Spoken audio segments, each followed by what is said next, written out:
Tu pensais que Hamilton en avait fini, hein? Qu'il était venu chez Ferrari juste pour s'effacer discrètement dans l'ombre. Un autre légende engloutie par la politique de Maranello. Avoue-le. Mais au Mexique, tout a basculé. P3 sur le papier, ça ne voulait rien dire. Ce qui comptait, c'était ce que Ferrari essayait de cacher derrière les données. Quelques minutes après être sorti de la SF-25, Hamilton a posé une question que personne n'attendait. Montrez-moi ma télémétrie. Silence. Les ingénieurs se sont figés. Ricardo Adami a évité son regard. Quand les données sont apparues, les mâchoires sont tombées. La voiture d'Hamilton roulait avec une instabilité arrière si grave qu'elle aurait dû le tenir hors de Q3. Mauvais équilibre, mauvais biais, mauvais appel. Et pourtant, il avait placé cette configuration cassée à 3/10 de la pole. Leclerc n'en revenait pas. Adami ne savait pas l'expliquer. Et quelque part dans ce silence, Ferrari a compris la vérité. Hamilton n'est pas celui qu'il faut réparer. C'est le système autour de lui, dans le garage Ferrari. L'écran de Ricardo Adami affichait encore la trace des données d'Hamilton, une ligne rouge qui tranchait tout ce que l'équipe croyait comprendre. Il repassait le tour en boucle. La voiture aurait dû être inconduisible. L'arrière glissait dans le secteur 2, les zones de freinage étaient inégales. Pourtant, Hamilton l'avait contrôlé au millimètre près. « Il a vraiment conduit ça ?» a murmuré un ingénieur. Adami n'a pas répondu. Parce qu'il savait la vérité, Hamilton les avait prévenus de cette instabilité précise des heures plus tôt. Ils avaient balayé ça comme une préférence de pilote. Maintenant, cette préférence venait de battre Red Bull et Mercedes. Au débrief, Hamilton s'est penché en avant, calme et chirurgical. « Vous m'avez donné une voiture déséquilibrée », a-t-il dit, les yeux rivés sur la feuille de données. « Et je l'ai quand même fait fonctionner. » Leclerc a évité son regard. Vasseur n'a rien dit. Ce n'est plus seulement une question de réglage, c'est une question de contrôle. Hamilton ne suivait pas le système Ferrari, il l'exposait. Et Adami le sentait. La vieille hiérarchie Ferrari se fissurait, et c'était son casque qui captait la première fracture. Charles Leclerc était là, encore dans sa combinaison rouge, fixant les écrans de données comme s'ils étaient écrits dans une autre langue. Il avait été l'enfant chéri de Ferrari pendant des années, le symbole de la jeunesse, de la précision, de la loyauté. Mais ce soir-là, tout ce lustre semblait fragile. La P3 d'Hamilton n'était pas censée signifier quoi que ce soit. Pourtant, elle ressemblait à une victoire qui lui appartenait entièrement. Leclerc avait été plus rapide d'une fraction, mais tout le monde dans cette salle savait que ça n'avait pas d'importance, parce que les données d'Hamilton racontaient une histoire bien plus grande. Même voiture, réalité différente. Son équilibre arrière était décalé de 3%. Il n'aurait pas dû être aussi proche, a murmuré un ingénieur. Leclerc a forcé un sourire. Ouais, mais il n'était pas plus rapide. C'était une défense faible. Même lui l'entendait. Hamilton n'a pas répondu. Il a juste hoché la tête une fois, pas en signe de défaite, mais de confirmation. Il avait fait passer son message sans un mot. Pour la première fois, Leclerc a ressenti ce que d'autres osaient à peine admettre. Hamilton ne s'adaptait pas à Ferrari, Ferrari se pliait autour de lui, et ça effrayait Leclerc, plus que perdre la pole. La salle de débriefing était plus froide que d'habitude. Personne n'osait parler en premier, pas même Vasseur. Hamilton s'est calé dans son siège, bras croisés, l'image du calme dominateur. Il tapotait nerveusement son stylo, attendant que quelqu'un explique comment une voiture avec les mauvais réglages venait de surpasser les attentes d'une demi-seconde. Hamilton a brisé le silence. « La prochaine fois, » a-t-il dit doucement, « si on fait plus confiance aux données qu'aux pilotes, on obtiendra toujours les mêmes résultats. » Personne n'a discuté, parce que tout le monde savait que Ferrari avait fait confiance aux données, les mauvaises données. Adami a tenté de défendre la décision, marmonnant quelque chose sur la corrélation simulateur et l'alignement de base. Hamilton s'est penché en avant. « La base ne veut rien dire », a-t-il lâché sèchement.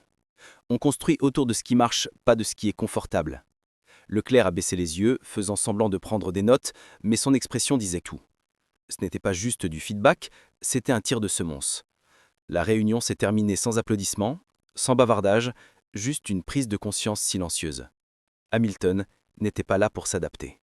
Il était là pour diriger. Et à chaque session, la vieille culture Ferrari, celle bâtie sur la prudence et l'orgueil, était remplacée par quelque chose de nouveau. La responsabilité. À minuit, le message avait déjà circulé dans les canaux cryptés de Maranello. Le débrief d'Hamilton n'était plus privé. Quelqu'un à l'intérieur avait fuité l'enregistrement. Pas à la presse, mais aux ingénieurs de l'usine. Il a dit que la voiture était fausse et a quand même livré P3, a écrit un mécano dans un groupe. Ouais, a répondu un autre. Et Leclerc avait les meilleurs réglages. Les murmures se sont transformés en admiration discrète. Pendant des années, les pilotes Ferrari avaient suivi les ordres. protéger la hiérarchie, éviter les confrontations publiques. Mais la défiance calme d'Hamilton avait fissuré ce code. Il n'avait pas crié, il n'avait pas accusé, il avait simplement montré, avec des chiffres, que le système Ferrari était dépassé. À l'hôtel, Hamilton a revu sa télémétrie seul. Il a remarqué quelque chose que personne d'autre n'avait vu. Un bug récurrent dans les données entre les virages 7 et 8. Erreur logicielle. Adami l'avait signalé, mais Hamilton savait mieux. Ce bug lui avait coûté 2 dixièmes. Exactement l'écart à la pole. Il n'avait pas besoin de le dire pour l'instant. Parce que maintenant, pour la première fois, Ferrari écoutait. Pas Leclerc, pas les excuses, mais lui. Le lendemain matin, Maranello s'est réveillé divisé. La moitié de l'équipe pensait qu'Hamilton était allé trop loin. L'autre moitié pensait qu'il était le premier pilote assez courageux pour dire ce que tout le monde avait trop peur d'admettre.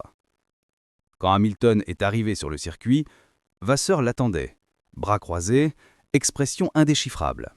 « Lewis, a-t-il dit, on ne peut pas avoir ce genre de tension. » Les médias, ce ne sont pas les médias qui ont fuité cet enregistrement. L'a coupé Hamilton. C'est ton garage. Pendant un instant, même Vasseur n'a rien trouvé à répondre. Le ton d'Hamilton n'était pas agressif. Il était chirurgical, calme, précis, dévastateur.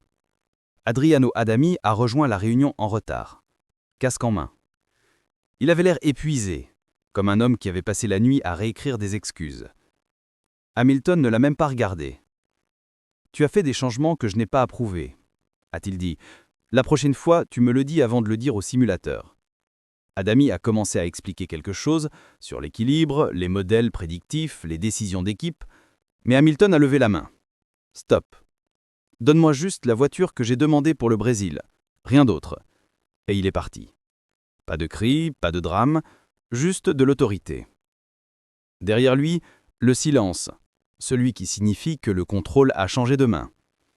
Pour Leclerc, la tension était devenue insupportable. Il avait passé des années à être l'avenir de Ferrari, celui autour duquel on construisait, celui qu'on protégeait. Mais maintenant, l'énergie de l'équipe se tournait vers l'homme qu'il avait autrefois admiré de loin. La présence d'Hamilton était différente. Il n'exigeait pas le respect, il l'imposait. Même en silence, le garage s'ajustait à lui. Les ingénieurs écoutaient différemment, les réunions stratégiques allaient plus vite, et les décisions qui traînaient autrefois se prenaient désormais en minutes. Leclerc l'a ressenti pendant l'échauffement du matin au Mexique. Quand Hamilton est entré dans le garage, tous les regards se sont tournés. Les mêmes mécaniciens qui se ralliaient autrefois autour de lui observaient maintenant Lewis, attendant le moindre signe d'approbation. « Tu sens ça ?» a demandé son ingénieur de course à la radio. « Tout tourne autour de lui maintenant. » La réponse est venue avec hésitation. « Il apporte des résultats, Charles. » Leclerc a serré la mâchoire. Pour la première fois depuis qu'il était chez Ferrari, il n'était plus celui qui donnait le ton. Il y réagissait. Et au fond de lui, il a réalisé quelque chose de terrifiant.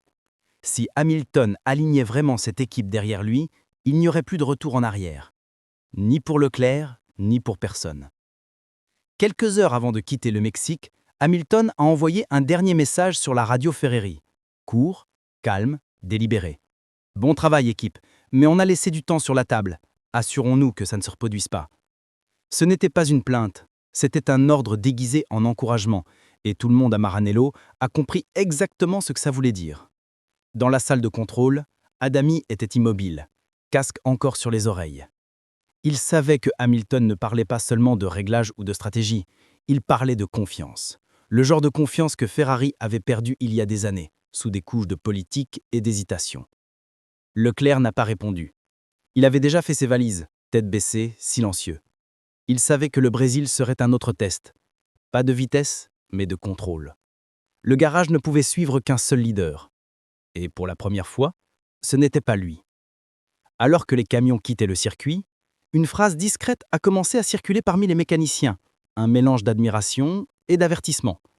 Hamilton n'a pas besoin de crier, il change juste tout. Prochain arrêt, Sao Paulo. Une course qui ne décidera pas seulement des positions, elle décidera qui dirige vraiment Ferrari de l'intérieur.